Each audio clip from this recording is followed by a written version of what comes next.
Yung bulaklak mo dyan. Oh. Ay, ito. Maliliit na. Yung mga... Ah, nasira na ang kubo.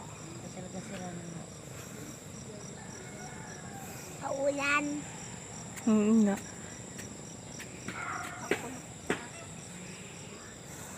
Kaya yung sasakyan yun. Ha? Kaya yung sasakyan yun. Yun o.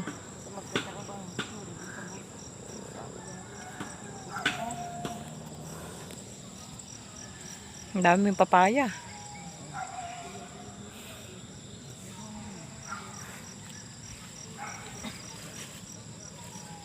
Ano yung punta dyan?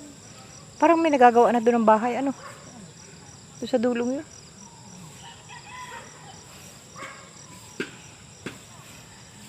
Hindi mo pa yan tinatalbusan.